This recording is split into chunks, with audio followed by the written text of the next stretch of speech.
या रसूल अल्लाह तेरे चाहने वालों की खैर, अस्सलातु वस्सलामु अलैका या रसूल अल्लाह, अस्सलातु वस्सलामु अलैका या हबीब अल्लाह। अल्हम्दुलिल्लाहि रब्बिल आलमीन वस्सलातु वस्सलामु अला सय्यिदिल अंबियाइ वल मुरसलीन।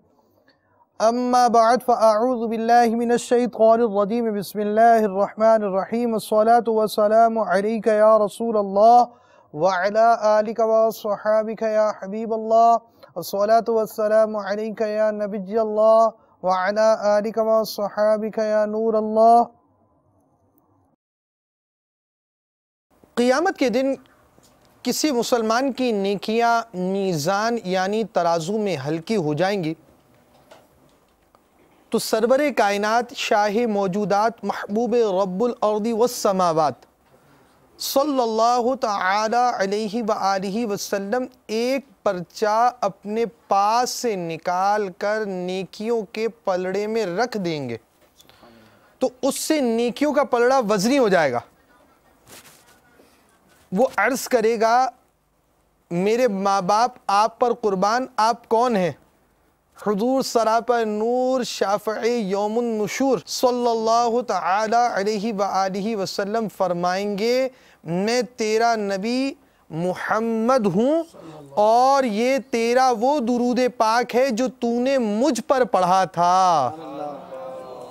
हमने खता में न की, तुमने अता में न की, कोई कमी सरवरा तुम पे करोड़ों दुरूद। सल्लु अलल हबीब सल्लल्लाहु तआला अला मुहम्मद। क्या आप खाना खाते हैं? बिल्कुल खाते हैं, जब भी हम जिंदा रहते हैं।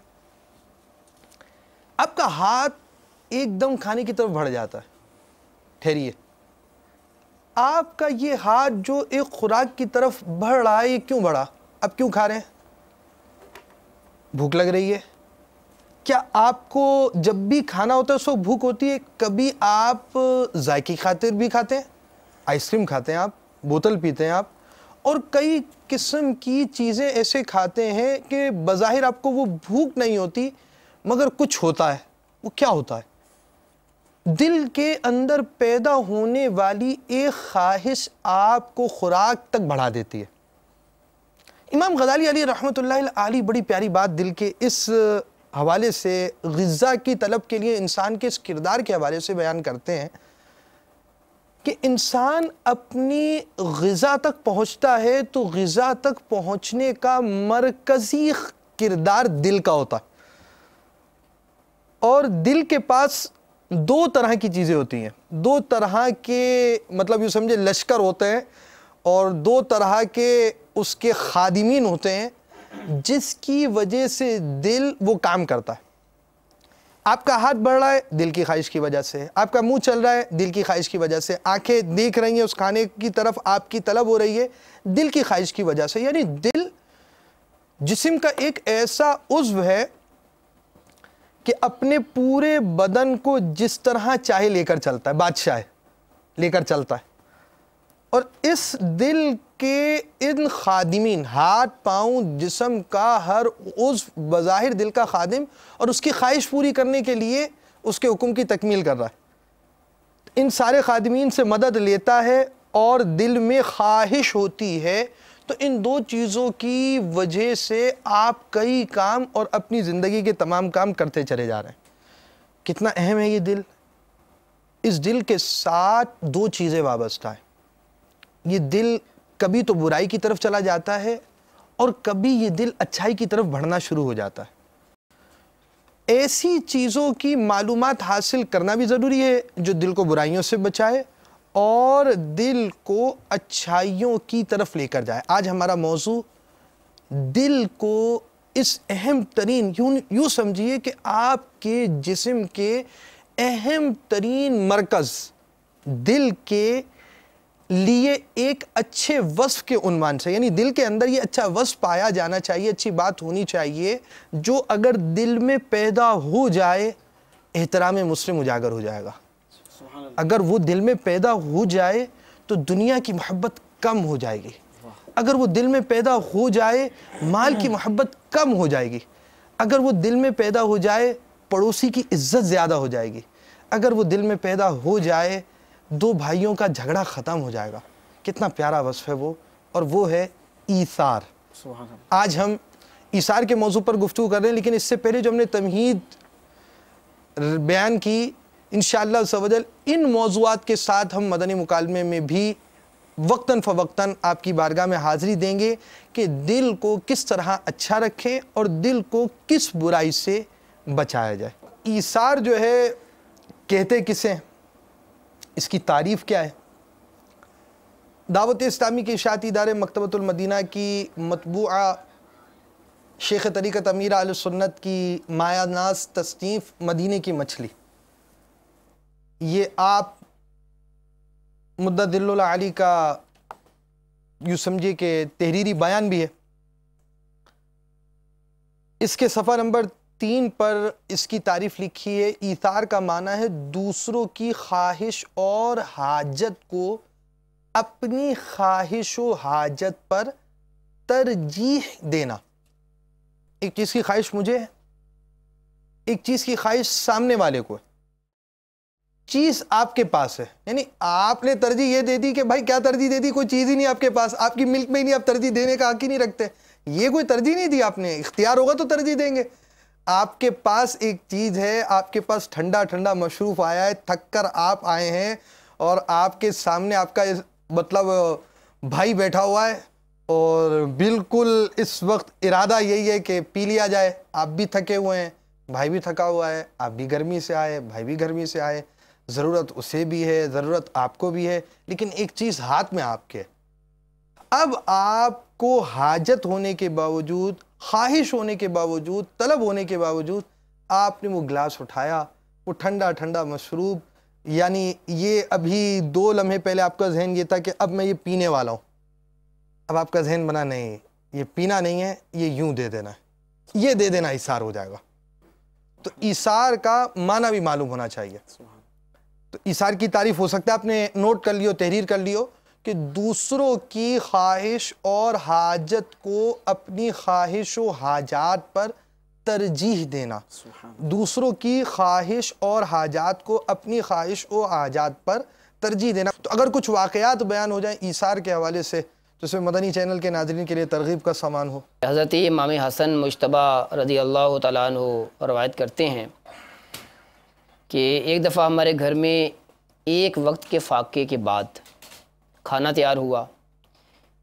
इमाम हुसैन रज़ी अल्लाह तआला अन्हु ने भी खाना खा लिया, मौला अली करमल्लाहु ताला वजहुल करीम ने भी खाना खा लिया। हज़रत फ़ातिमा ज़हरा रज़ी अल्लाह तआला अन्हा जो इनकी वालिदा मोहतरमा थीं, इन्होंने खाना नहीं खाया। एक सवाली आ गया, उसने सवाल किया तो आपने उस खाने को उठाया और कहा हज़रत इमाम हसन रज़ी अल्लाह तआला अन्हु से कि ये उसे दे दो। तो ये इस तरह का ये आपने इशार किया। तो ये अहले बैत अतहार रज़ी अल्लाह तआला अन्हुम के कई वाक़यात इस तरह के हैं। इसी तरह हज़रत अब्दुल्ला बिन जाफ़र रज़ी अल्लाह तआला अन्हु के बारे में आता है, ये भी बड़ा ज़बरदस्त इशार का वाक़या है। आप गए अपने एक बाग के अंदर, उस बाग के अंदर एक ग़ुलाम जो बाग की रखवाली करने वाला था वो वहाँ पर था। उसके पास 3 रोटियाँ थीं। इतने में एक कुत्ता आया जो कि बहुत निढाल मालूम हो रहा था, बड़ा भूखा मालूम हो रहा था। उस ग़ुलाम ने एक रोटी उसकी तरफ बढ़ा दी, उसने खाई और फिर इस निगाह से देखने लगा कि मुझे कुछ और मिले। उस ग़ुलाम ने दूसरी रोटी भी उठा कर दे दी, कुत्ते ने वो भी खा ली। अब हज़रत अब्दुल्ला बिन जाफ़र रज़ी अल्लाह तआला अन्हु ये सारा मामला देख रहे हैं। अब खादिम ने जब उस कुत्ते ने दूसरी रोटी खा ली तो उसके बाद फिर देखने लगा, तो उस खादिम ने तीसरी रोटी, उस ग़ुलाम ने तीसरी रोटी भी उठाकर उस कुत्ते को दे दी। हज़रत अब्दुल्ला बिन जाफ़र रज़ी अल्लाह तआला अन्हु उसके करीब आए और उससे पूछने लगे कि तेरे पास रोज़ाना कितनी रोटियां आती हैं? कहने लगा मेरे पास 3 रोटियां ही आती हैं। तो कहा 3 रोटियां तुमने कुत्ते को खिला दी? तो कहने लगा कि यहाँ पर कुत्ते होते नहीं हैं, तो ये कहीं मुझे अंदाज़ा हुआ कि ये कहीं दूर दराज से कुत्ता आया है और उसको बहुत भूख लगी हुई है, इसलिए आज मैं भूखा रहूँगा और मैंने इस कुत्ते को 3 रोटियाँ खिला दी। हज़रत अब्दुल्ला बिन जाफ़र रज़ी अल्लाह तआला अन्हु को अल्लाह ताला अज़्ज़ व जल ने बहुत नवाजा था।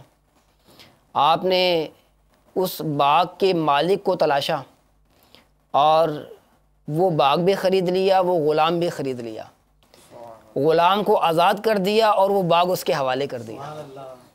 ईसार का हाथों हाथ यूँ समझिए कि बदला भी मिल गया। तो अमीर अहले सुन्नत ने एक और वाक़या कुत्ते के हवाले से भी लिखा है, यानी बाज़ों का ये जानवर भी इसार करते हैं कि एक मर्तबा एक बुज़ुर्ग रहमतुल्लाह तआला अलैह फरमाते हैं कि तरतूस की तरफ हम जो है एक मुहिम के लिए रवाना हुए। हमारे पीछे पीछे एक कुत्ता भी आने लगा। जब हम शहर से बाहर निकले तो वहाँ पर एक मुर्दार जानवर रखा देखा। अब हम एक टीले पर चले गए और वो कुत्ता वापस शहर की तरफ रवाना हो गया। हमने सोचा कि ये कुत्ता क्या करता है।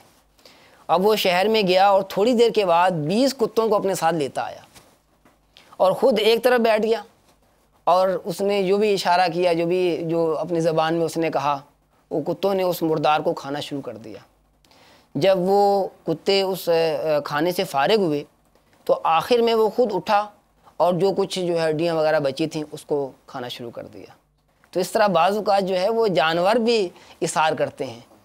तो मदनी चैनल के नाज़रीन ज़रा गौर करें कि जानवर भी इसार करें और हम इंसान होकर इसार ना करें। ये किस कदर हैरत की बात है। हम सबको इसार का खुगर हो जाना चाहिए और हमें बहुत ज़्यादा मौक़े इसार के मिलते रहते हैं। जैसे आपने एक मिसाल दी ठंडे मशरूब की, तो इस किस्म के कई वाक़यात घर के अंदर भी हमें पेश आ सकते हैं। तो अहले सुन्नत के साथ अगर खाने का मौका मिला हो, और मदनी चैनल के नाज़रीन भी इसमें रमज़ान में तो शामिल हो ही जाते हैं, इफ्तार और के अलावा भी माशाल्लाह सहरी मदनी जब चैनल होती पर है, देखते रहते हैं।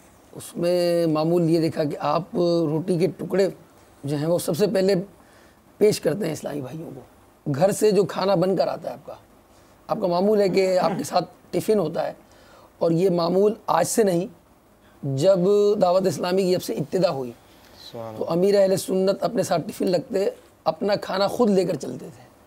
और रोज़ाना ये मामूल होता था, हफ़्ते में कम अज़ कम चंद दिन अमीर अहले सुन्नत के ऐसे होते कि मुख्तलिफ़ मकामात पर जाकर जो है वो बयानात करते, और बयान के इख्तिताम पर फिर जो है वो आप वक्त मुनासिब पर खाना तनावुल फरमाते। यहाँ तक कि ये मामूल भी रहा कि यहाँ से बाबुल मदीना में मुख्तलिफ़ इलाक़ों में आप तशरीफ़ ले जाते। अवाइल दौर थे दावत इस्लामी के, मस्जिद में असर में बयान हुआ, बाज़ जगह मगरिब में बयान हुआ, बाज़ जगह इशा में बयान हुआ, और इशा के बाद मुलाकात हुई, और मुलाकात करके किसी से खाना न तलब करना, ना उसकी ख्वाहिश का इजहार करना। साथ में टिफ़िन होता था, वहाँ से फिर सदर आ जाया करते थे कि वहाँ से सब गाड़ियाँ मिल जाती थी। तो अमीर अहले सुन्नत वहीं किसी जगह पर टिफ़िन खोल कर रोटियाँ वगैरह ले लेते थे, और वहीं पर जो है उस टिफ़िन से अपने घर से लाए हुए खाने को तनावल फरमाते हैं। तो कभी तलब नहीं करते थे, या कभी जामिया में किसी सुन्नी मदारिस में जाकर बयान करने का मौका भी मिला आपको, इसके साथ जो मस्जिदें होती थी, कभी जामिया का खाना इस तरह आप तनावल नहीं फरमाते थे, आपके साथ ही टिफ़िन हुआ करता था। तो बहरहाल बात इस वक्त तो कहीं और निकल गई हमारी, अर्ज़ कर ले गए जहाँ लेकर जाना था आपने, जी, और जहाँ लेकर गए वहाँ सही लेकर गए। ज़िक्र मुर्शिद हो गया माशाअल्लाह। तो अमीर अहले सुन्नत का मामूल ये है कि वो पेश करते हैं अपना खाना भी, जब आपका आता है तो उसमें भी इशारा करते हैं कि घर से जो कुछ बनकर आया है वो भी इस्लामी भाइयों में तकसीम कर देते हैं। तो अब सब कुछ मौजूद है, इसके बावजूद भी पेशकश और फिर उसका अमली मुजाहरा किया जाता है कि वो इस्लामी भाइयों में तकसीम होते हैं। हमारे अमूमन मामूल ये होता है कि रोटी आ गई, सालन सामने रखा है, हमने मतलब बिस्मिल्लाह पढ़ी ना पढ़ी, खाना फ़ौरन शुरू कर देते हैं। यहाँ मामूल ये है कि दुआएं पढ़ाई जाएंगी, उसके बाद नियत करवाई जाएगी, इसके बाद ये भी देखा गया कि उन रोटियों को इस्लामी भाइयों में तकसीम किया जाएगा। और हमारा मामूल ये है कि खाना आ गया, अब सब्र नहीं हो रहा जनाब, और जो है वो बस शुरू हो गया फ़ौरन। इसी तरह दावतों में भी मामूल हम देखा है लोगों को कि जिस तरह के मामूलात होते हैं, इतना खाना ले लिया जाता है, इस तरह टूटते हैं खाने पर अलामान वाल हाफिज़ फिर उस पर ये मामला होता है कि जो है वो ज़रूरत से ज़्यादा ले लिया जाता है और उस तरह फिर ख़राब होता है खाना। नहीं, इसमें टीम बनती है, जो अपने पूरा नक्शा होता है ना वो ऐसा होता है। अपने जैसे 4-5 बैठे हुए ना, अब जैसे फ़र्ज़ करें हम बैठे हुए, अब वलीमे के लिए टेबल पर बैठेंगे, यार कोल्ड ड्रिंक आप ले आना, कस्टर्ड आप ले आना, मैं बिरयानी लेकर आता हूँ, वो नान और गोश्त आप लेकर आना। अब वो 5 का 4 का 6 का भर कर पूरी प्लेट भर कर लेकर आएंगे, क्योंकि एक मरतबा आ गया, दूसरी मरतबा का पता नहीं है कि वो अच्छी मुर्गी, क्योंकि बस बाज़ औक़ात ऐसा भी होता है कि पहले खाना ज़्यादा होता है फिर कम हो जाता है, तो एक साथ वो पूरी यूँ समझे ज़ख़ीरा अंदोज़ी इस अंदाज से कर ली जाती है और रह ना जाए कहीं। तो बहरहाल उसमें भी इसार नहीं होता और बड़ा अजीब व गरीब मामला होता है। अच्छा, अब एक सवाल ये ज़रूर पैदा होता है,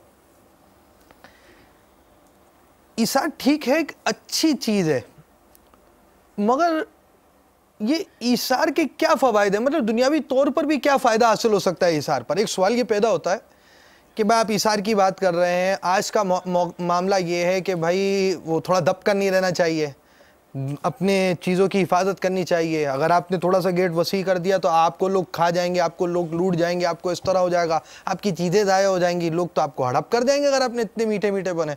इतने ज़्यादा मीठा होना भी नहीं चाहिए, वैसे होना चाहिए मोमिन को मीठा, मगर दानिशमंद होना चाहिए। और मोमिन जब भी कहीं मतलब कोई नुकसान उठाता है तो अपने हुस्ने ज़न की वजह से उठाता है। नहीं, मोमिन बेवकूफ़ नहीं होता, मोमिन कहीं भी नुकसान उठाता है उसके बारे में जो बयान किया जाता है रिवायतों में वो ये है कि मोमिन हुस्ने ज़न रखता है, क्योंकि मोमिन खुद अच्छा है, वो सामने वाले से तवक्कुल करता है ये भी अच्छा है। जब मेरा जहन ही नहीं है धोखा देने का, ये कैसे धोखा दे सकता है, और वो इस अंदाज से धोखा खा जाता है अपने हुस्ने ज़न की बिना पर। अब बात ये हुई कि मेरा तो सारा माल चला जाएगा, सब कुछ चला जाएगा, इसका क्या फ़ायदा है ईसार का। हज़रत सैयदना इब्न सम्माक रहमतुल्लाह ताला अलैह फरमाते हैं, मुझे उस शख्स पर ताज्जुब होता है जो माल खर्च कर कर ग़ुलाम तो ख़रीद लेता है लेकिन नेकी और भलाई के ज़रिए आज़ाद लोगों के दिलों को नहीं ख़रीदता। यानी ईसार कर कर, लोगों से भलाई कर कर, लोगों के साथ मोहब्बत करने का फ़ायदा, इतनी उसकी बरकत ये भी हासिल होती है कि उस शख्स का यानी दूसरों की मोहब्बत के हुसूल का ज़रिया बन जाता है, ये दिल जीत लेता है। तो कितना अच्छा नुस्खा दिल जीतने का, और दिल जीतने का, लोगों के मामले में खैर खाई करने का, लोगों के मामले के अंदर नेकी की दावत आम करने का किस कदर ज़रिया है। आप खुद समझिए, एक शख्स अपने घर में अच्छा माहौल बनाना चाहता है, एक शख्स चाहता है कि शरीयत मुताहरा की पासदारी हो, एक शख्स चाहता है कि दीन पर अमल हो, वो दूसरों को कितने प्यारे अंदाज से करीब ला सकता है। वो प्यारा अंदाज ईसार का है, वो प्यारा अंदाज भलाई का, नेकी करने का है, और इसके बाद के नताइज सामने आते हैं। बारगाह रिसालत सल्लल्लाहु ताला अलैहि वसल्लम में एक बार एक भूखा शख्स हाजिर हुआ। सरकार नामदार सल्लल्लाहु ताला अलैहि वसल्लम ने तमाम उम्महातुल मोमिनीन रदी अल्लाह ताला अन्हुन्ना के घरों में मालूम करवाया कि कोई खाने की चीज़ मिल जाए, मगर किसी के यहाँ कोई खाने की चीज़ ना थी। शाह खैरुल अनाम सल्लल्लाहु ताला अलैहि वसल्लम ने सहाबा इकराम अलैहिम रिदवान से फरमाया, जो शख्स इसको मेहमान बनाएगा अल्लाह अज़्ज़ा वजल उस पर, जो शख्स इसको मेहमान बनाए अल्लाह अज़्ज़ा वजल उस पर रहमत फरमाए। सुभान अल्लाह। सैयदना अबू तलहा अंसारी रदी अल्लाह तआला खड़े हो गए और मेहमान को अपने दौलत खाने पर ले गए। घर जाकर अपने बच्चों की अम्मी रदी अल्लाह तआला अन्हा से दरियाफ़्त किया कि घर में कुछ खाना है। उन्होंने कहा सिर्फ़ बच्चों के लिए थोड़ा सा रखा है। सैयदना अबू तलहा रदी अल्लाह तआला अन्हु ने फरमाया कि बच्चों को बहला फुसला कर सुला दो, और जब मेहमान खाने बैठे तो चिराग दुरुस्त करने के बहाने उठो और चिराग बुझा दो ताकि मेहमान अच्छी तरह खा ले। ये तरकीब इसलिए की कि ये मेहमान न जान सके कि अहले खाना इसके साथ नहीं खा रहे, वरना इसरार करेगा और खाना थोड़ा है, इसलिए मेहमान फिर भूखा रह जाएगा। इस तरह हज़रत सैयदना तलहा रदी अल्लाह तआला अन्हु ने मेहमान को खाना खिला दिया और ख़ुद अहले खाना ने भूखे रहकर रात गुजार दी। जब सुबह हुई और बारगाह नबूवत में हाजिर हुए तो अल्लाह के महबूब दानाए ग़ुयूब मुनज़्ज़हुन अनिल उयूब सल्लल्लाहु ताला अलैहि वसल्लम ने हज़रत अबू तलहा रदी अल्लाह तआला अन्हु को देख कर फरमाया कि रात फ़लाँ फ़लाँ के घर में अजीब मामला पेश आया, अल्लाह अज़्ज़ा वजल उन लोगों से बहुत राज़ी है। और फिर सूरह हश्र की ये आयत नाजिल हुई, वयुथिरून अला अनफुसिहिम वलौ कान बिहिम खसासा। तर्जमा कंजुल ईमान, और अपनी जानों पर उनको तरजीह देते हैं अगरचे उन्हें शदीद मोहताजी हो। वमन यूक़ शुह्ह नफ्सिही फ़उलाइका हुमुल मुफ़्लिहून, और जो अपने नफ्स के लालच से बचाया गया तो वही कामयाब है। सुभान अल्लाह। ये सहाबा इकराम का कैसा प्यारा वाक़या हमें पता चला कि ये जो थे खुद भूखे थे लेकिन खुद नहीं खाया, मेहमान को खिलाया। हालांकि हमारा क्या हाल है, हम अच्छी से अच्छी बोटी खुद निकालना चाहते हैं, अच्छे से अच्छी सीट पे मुझे बैठना है, बस में बैठे हैं तो सब खड़े हुए हैं, मुझे किसी को सीट नहीं देनी, अगरचे बुज़ुर्ग है, बड़ा है, तो भी हमें मतलब अपने ईसार का कोई जज्बा नहीं है। कोई नया घर लिया, सबसे अच्छा रूम मुझे चाहिए, सर्दी आई तो कंबल निकले तो सबसे अच्छा कंबल गर्म है तो मुझे चाहिए। यानी हमें ना घर में ईसार है ना बाहर ईसार है। और इन साहबा का क्या मामला है, सुभान अल्लाह। अच्छा, ईसार करने का एक फ़ायदा ये भी है कि बंदे में आजिज़ी पैदा होती है ना, दूसरे के लिए रिफ्क है, नरमी का पहलू है, भलाई का पहलू निकल रहा है, बड़े प्यारे अंदाज से बंदा कोशिशें कर रहा है। यानी आप यूँ समझे ये चीज़ अच्छी है दूसरे को दे दो, ये चीज़ अच्छी है दूसरे को दे दो। बंदा खुद अपने आप को, वो कहा जाता है कि भाई वो नफ्स कंट्रोल नहीं होता, उसका नुस्खा दे दिया गया कि भाई ईसार करेगा, अपनी पसंदीदा चीज़ें देना शुरू करेगा दूसरों को, जिसकी ख्वाहिश हो, खुद भी ख्वाहिश है, दूसरे को हाजत है, आपको भी हाजत है। अपने मामलात को अंदर आप यूँ समझिए कि बंदा अपने आप को बहुत रिज़र्व कर रहा है, संभाल रहा है, उसके फ़वाइद उसको हासिल हो रहा है। तो मज़ीद भी अगर कुछ इसका वाक़या बयान किया जाए ईसार के हवाले से। हज़ूर, ये जो भी वाक़या बयान हुआ था इसमें एक बात की वजाहत ज़रूरी है जी, वो ये कि बच्चों का जिक्र हुआ। हज़रत अबू तलहा रज़ियल्लाहु तआला अन्हु के जो बच्चे थे वो खाना मांग रहे थे और आप बच्चों को जो है वो जी। तो इसमें उलमा ने लिखा है, हज़रत शेख अब्दुल हक मुहद्दिस देलवी रहमतुल्लाह अलैह नकल फरमाते हैं कि जो बच्चे मांग रहे थे ये आदतन जिस तरह बच्चे मांगते रहते हैं, उनको इस तरह की भूख नहीं थी।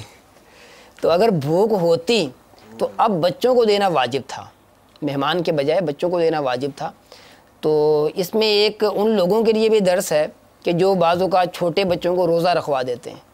अब अगर छोटे बच्चे को रोज़ा रखवा दिया, उसके बाद उसने खाना मांगा, ज़ाहिर उसको भूख लगी है, तो अब जो है उसको खाना देना ज़रूरी है। इन छोटे बच्चे से मुराद जो है वो 7 साल 8 साल जो जिन पर रोज़ा फ़र्ज़ नहीं है। हाँ, अगर जो है बड़ी उम्र के हो गए, 10-11 साल के हो गए, तो अब उनको तलकीन करेंगे, समझाएंगे। लेकिन छोटे बच्चे हैं उनको जो है वो अब खाना देना ज़रूरी हो जाएगा। नहीं, जब वो खाना मांग लेंगे और छोटे बच्चे, तो उस वक्त खाना देना उनके लिए ज़रूरी हो जाएगा। तो यहाँ आपने ये मदनी पुल बयान किया कि बच्चों के हवाले से कि जब बच्चों ने मांगा है तो अब मेहमान पर बच्चे को तरजीह दी जाएगी, उसके नान नफ़का उसके लिए ज़रूरी है। तो इस तरह कई किस्म के अहकाम वालिदैन के लिए सीखना, समझना और उस पर अमल करना ज़रूरी है।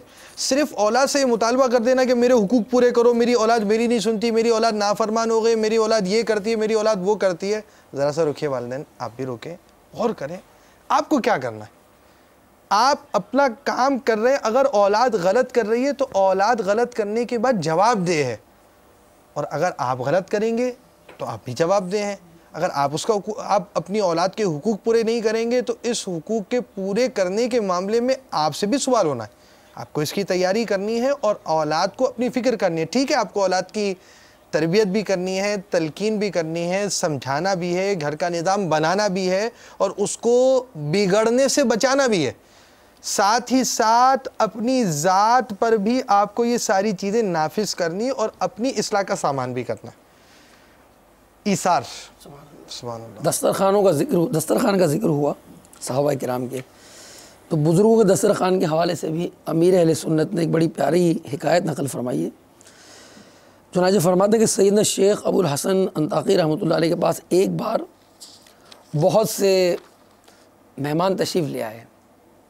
रात जब खाने का वक्त आया तो रोटियां कम थीं, चुनांचे रोटियों के टुकड़े करके दस्तरखान पर डाल दिए गए और वहाँ से चराग उठवा दिया गया। सब के सब मेहमान अंधेरे ही में दस्तरखान पर बैठ गए। जब कुछ देर बाद ये सोच करके सब खा चुके होंगे, चराग लाया गया। जैसे ही चराग आया तो तमाम टुकड़े जूं के तूं दस्तरखान पर मौजूद थे। अल्लाह। ईसार के जज्बे के तहत एक लुक़मा भी किसी ने ना खाया, क्योंकि हर एक की यही मदनी सोच थी कि मैं ना खाऊं ताकि साथ वाले इस्लामी भाई का पेट भर जाए। तो ये था हमारे असलाफ़ का जज्बा जज्बा ईसार किस कदर हैरतनाक था। अमीर अहले सुन्नत इसके ज़िम्न में मदनी फूल अता फरमाते हैं और फरमाते हैं कि आज हमारा जज्बा हिर्स व तमा कि जब किसी दावत में हो और खाना शुरू किया जाए तो खाऊं खाऊं करते खाने पर ऐसे टूट पड़ते हैं कि खाना और चबाना भूलकर निगलना और पेट में लुढ़काना शुरू कर देते हैं कि कहीं ऐसा ना हो कि हमारा दूसरा इस्लामी भाई तो खाने में कामयाब हो जाए और हम रह जाएं। हिर्स की कैफियत कुछ ऐसी होती है कि हमसे बन पड़े और फरमाते शायद दूसरे के मुंह से निवाला भी छीन कर निगल लें। काश हम भी इसार करना सीख जाएं, जैसे कि इस वाक़े में जो है हमने समाअत किया।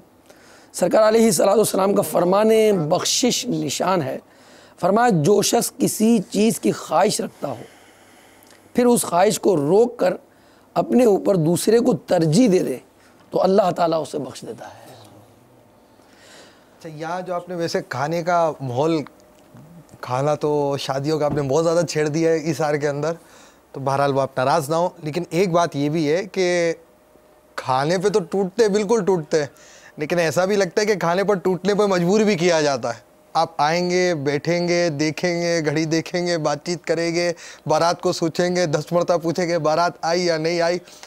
इतनी देर के बाद जाकर जब खाना मिलेगा और इस अंदाज को रखा जाएगा, रात वो सब्र का परवाने, सारे पैमाने वगैरह लबरेज हो चुके होंगे।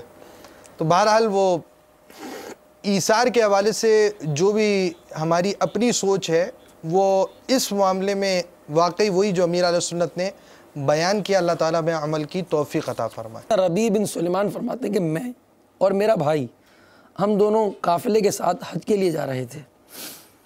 जब हम कूफे में पहुँचे तो मैंने ज़रूरियात सफ़र ख़रीदने के लिए मैं बाज़ार गया। बाज़ार में ख़रीदारी के दौरान आप फरमाते हैं कि मैंने देखा कि एक वीरान सी जगह है और वहाँ एक खच्चर मरा हुआ पड़ा है और एक औरत जिसके कपड़े बहुत पुराने और बोसीदा हो चुके हैं वो उस खच्चर को चाकू से काट रही है, उसके गोश्त के टुकड़े बना रही है और अपनी टोकरी में रख रही है। मैंने ख्याल किया कि ये मुर्दार गोश्त लेकर जा रही है और इस पर खामोश नहीं रहना चाहिए। मुमकिन है कि ये मुसलमानों को पकाकर खिला रही हो। मैं चुपके से उसके पीछे चल दिया। वो औरत एक बड़े मकान में जिसका दरवाज़ा भी ऊंचा था वहाँ पहुँच गई। दरवाज़ा खटखटाया, आवाज़ आई कौन? उसने जवाबन खुद ही कहा मैं ही बदहाल हूँ। दरवाज़ा खुला, उसमें से 4 लड़कियाँ आईं जिनसे बदहाली और मुसीबत के आसार ज़ाहिर हो रहे थे। उस औरत ने अंदर जाकर वो टोकरी उन लड़कियों के सामने रख दी और रोते हुए कहा इसको पका लो और अल्लाह का शुक्र अदा करो। अल्लाह का अपने बंदों पर इख्तियार है, लोगों के दिल उसी के कब्ज़े में है। वो लड़कियां उस गोश्त को काट कर आग पर भूनने लगी। मैं ये सब बातें छुप कर देख रहा था। मुझे कल्बी रंज हुआ। मैंने बाहर से आवाज़ दी अल्लाह की बंदी, खुदा के लिए इस खाने को ना खाना। वो बोली तू कौन है? मैंने कहा मैं एक परदेसी हूँ। उसने जवाबन कहा है परदेसी हम खुद ही मुक़द्दर के कैदी हैं। 3 साल से हमारा कोई मुईन व मददगार नहीं। अब तू हमसे क्या चाहता है? मैंने कहा मजूसियों के एक फ़िरके के सिवा किसी मज़हब में मुर्दार खाना जायज़ नहीं। उसने कहा हम ख़ानदान नबूवत के शरीफ हैं, यानी हम सैयद हैं। इन लड़कियों का बाप बड़ा नेक था, वो अपने ही जैसों से इनका निकाह करना चाहता था। इसकी नौबत ना आई और उसका इंतकाल हो गया। जो तरका उसने छोड़ा था वो ख़त्म हो गया। हमें मालूम है मुर्दार खाना जायज़ नहीं, लेकिन हालत इज़्तिरार में जायज़ हो जाता है।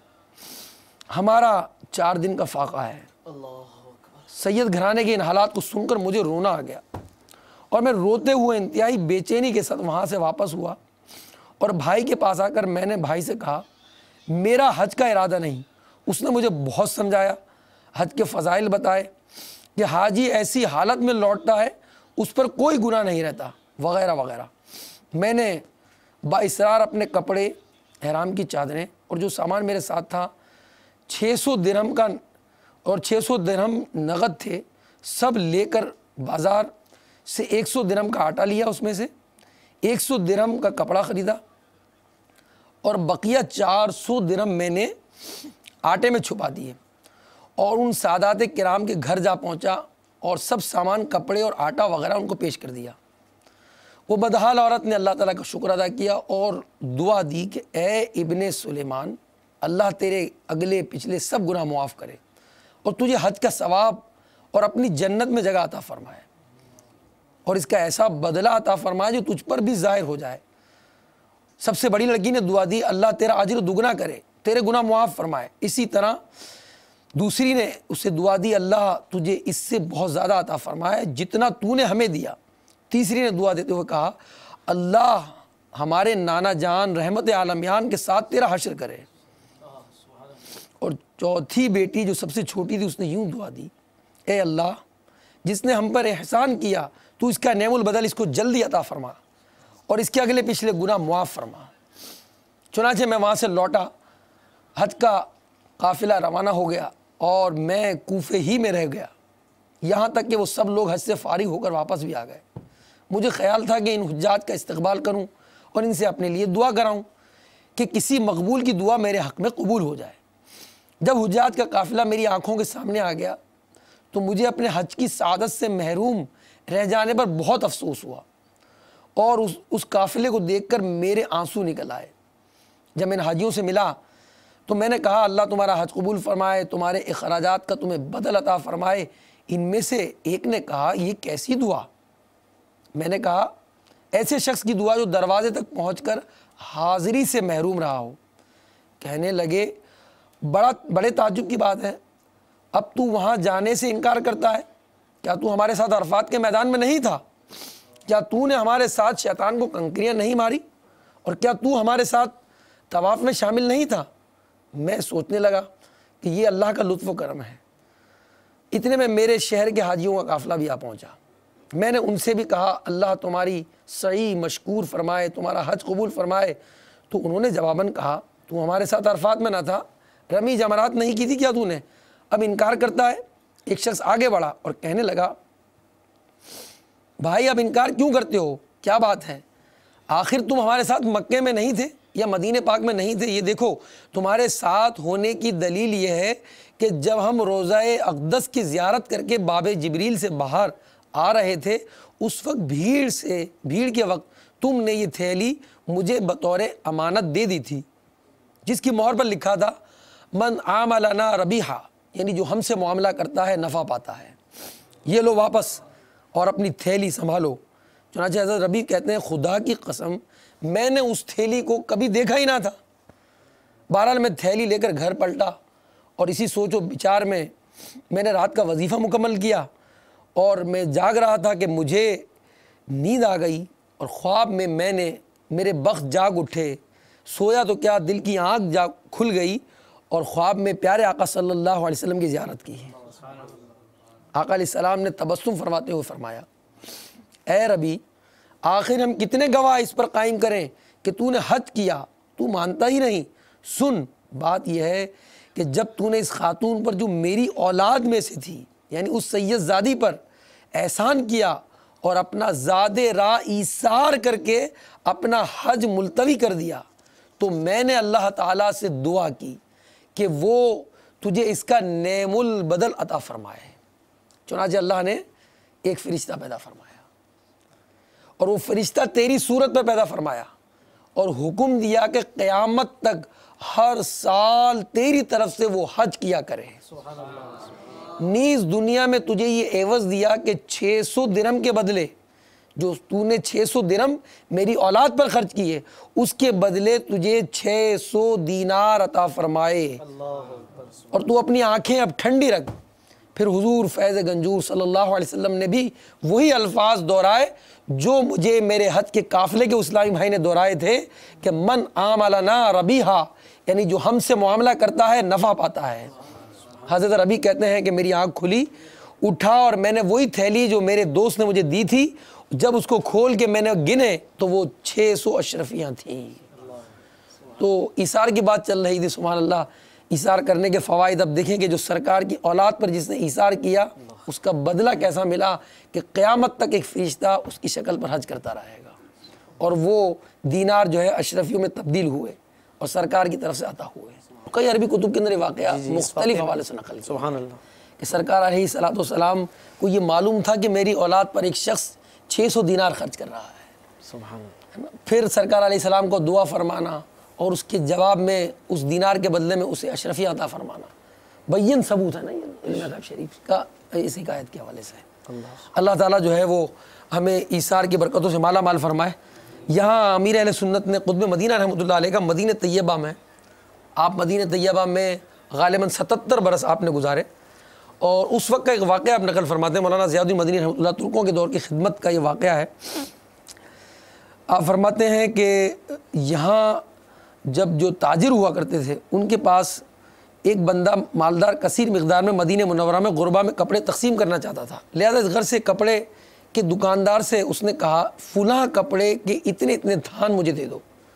जवाबन दुकानदार ने कहा आपका मतलूबा कपड़ा मेरे पास मौजूद है, मगर मेहरबानी फरमाकर आप सामने वाली दुकान से ख़रीद लीजिए, क्योंकि अल्हम्दुलिल्लाह मेरी बिक्री अच्छी हो चुकी है, मगर इस बेचारे का धंधा आज कम हुआ है। ये फरमाया कि पहले के मुसलमान ऐसे मुजस्सम इखलास व ईसार थे और आज के मुसलमानों के हाल आप देख रहे हैं। तो इसमें भी बहुत सारे मदनी फूल हैं। आज उमूमन दुकानों में जो है वो ये भी देखा जाता है, आपने कोई चीज़ ख़रीदनी है, अब दुकानदार के पास गए उसके पास नहीं है, आपने कहा कहाँ से मिलेगी, एक सवाल होता है। हालांकि वो मार्केट भी उसी की है, वो चाहे तो गाइड कर सकता है, वो चाहे तो बता सकता है कि फुला जगह चले जाएं, मगर वो कहता है मुझे मालूम नहीं। उसमें बसा औकात झूठ भी शामिल हो जाता है कि मालूम होते हुए भी कि मार्केट में ये चीज़ और कहाँ मिलेगी और कौन सी बेहतर दुकान है। बात नौबत यहाँ तक नहीं, बल्कि अगर बिक्री कम हुई ना तो ये ख्याल आ जाता है कि यार सामने वाले ने कुछ करवा ना दिया हो, यार अस्तगफिर, उसने कुछ तावीज़ ना गाड़ दिया हो, और अगर वो सुइयाँ वुइयाँ निकल आई ना अगर दुकान से सफाई करते वक्त, तो फिर उसने आमिल के पास जाना है और उसके पास कहना कि जनाब ये पड़ोसी ने ऐसे ऐसे किया, और फिर वो जो गुनाहों की भरमार होती है। अमीर अहले सुन्नत एक मरतबा मदनी मुज़ाकरा फरमा रहे थे, तो अमीर अहले सुन्नत ने एक सवाल किया, आप में से किसने जादूगर को देखा है? एक हाथ भी नहीं खड़ा हुआ। तो अब एक एक दुकान पर जादू हो रहा है, ये जादू कर रहा है, ये जादू कर रहा है, ये पड़ोसी जादू कर रहा है, ये जादू कर रहा है, फुला जादू कर रहा है, फुला जादू कर रहा है, और एक भी जादूगर को नहीं जानता, और पूरा मुआशरा जादूगर भी है, लेकिन जादूगर देखा किसी ने नहीं है। शायद वो खुद ही सारा मुआशरा जब जादूगर हो गया तो अपने आप को देखेगा तो जादूगर नज़र आ जाएगा। तो लिहाजा इस एतबार से हम जादूगरों की दुनिया के अंदर आ गए हैं। असल मसला ये कि जादू नहीं हुआ, शैतान ने एक पट्टी बांध दी हमारी आंखों पर, और वो ये कि हमने हर किसी को जादूगर समझ लिया। तो पढ़ना पाकीज़ा कलाम पढ़ रहा है, और दूसरी तरफ ये, यानी एक तरफ कितनी प्यारी बात आपने इरशाद फरमाई कि एक तरफ वो ईसार करे। हमारे यहाँ तो देखे तो क्या देखे, इसकी बिक्री ज़्यादा हो रही है, अपनी बिक्री कम हो रही है, वो देख रहे इसकी बिक्री कम हो रही है, मेरी ज़्यादा हो रही है, उधर भेज दो, वहाँ जाकर ख़रीद लो। और हमारा बिल्कुल उल्टा निज़ाम, और ज़्यादा कुछ मामला हो जाए तो फिर क्या होगा, तावीज़ करवा दिया, कुछ हो गया है। वो मेरी तरफ देख कर ही तस्वीर पढ़ रहा था, तस्वीर पढ़ते पढ़ते गुजरा था। यकीन मानो जब से ये आया है मार्केट के अंदर सारा मामला आगे पीछे। तो अजीब व अजीब सोच है, इस सोच को बदलिए, ईसार का जहन बनाइए। शेख तरीक़त अमीर अहले सुन्नत की ईसार के मौजू पर बेहतरीन तसनीफ़ मदीने की मछली क्या है, ये तो हमने बयान ही नहीं किया। आप जानना चाहते हैं, रिसाला हासिल कीजिए, मुताला फरमाए। सिर्फ मुताला ना कीजिए, आप दिलजोई कीजिए। शादी का मौका है, बिल्कुल शादी कार्ड भी दीजिए, बुलाइए, लेकिन शादी कार्ड के साथ एक रिसाला भी दे दीजिए, मिठाई के डब्बे के साथ एक रिसाला भी दे दीजिए। अगर आपके यहाँ किसी का इंतकाल हो गया है, तीजा भी कीजिए, 40वां भी कीजिए, सोयम कीजिए, बरसी कीजिए, और ईसाले सवाब की तकारीब के लिए जितमा ज़िक्र-ओ-नात भी कीजिए। साथ ही साथ मसाजिद भी बना लीजिए। दावत इस्लामी के ज़ेर एहतमाम खुद्दामुल मसाजिद आपकी इस खिदमत के लिए हाजिर हुए, और उनके ईसाले सवाब के लिए रसाइल तकसीम कीजिए। रिसाले तकसीम करेंगे तो इंशाअल्लाह अज़्ज़ वजल, अल्लाह अज़्ज़ वजल की रहमत से उम्मीद है कसीर सवाब हासिल होगा कि ये थोड़े सा रिसाला जो चंद सफ़ात का, और इसका हदिया बज़ाहिर मामूली सा दिया, कोई पढ़ेगा, इस पर अमल पैरा होगा, आपके लिए भी सदका जारिया होगा। आपने मरहूम के ईसाले सवाब की नीयत से तकसीम किया, इंशाअल्लाह अज़्ज़ वजल उनके लिए भी सदका जारिया होगा। दावत इस्लामी के मदनी माहौल में आकर वो अगर रिसाइल तकसीम करने वाला हो गया, आगे आप सोचिए इस अंदाज से किस कदर सवाब के ज़राए, सवाब के रास्ते खुल सकते हैं। तो आप इन रसाइल को खुशी के मौके में भी तकसीम कीजिए और गमी के मौके पर भी तकसीम कीजिए। या रसूल अल्लाह तेरे चाहने वालों की खैर, अस्सलातु वस्सलामु अलैका या रसूल अल्लाह, अस्सलातु वस्सलामु अलैका या हबीब अल्लाह।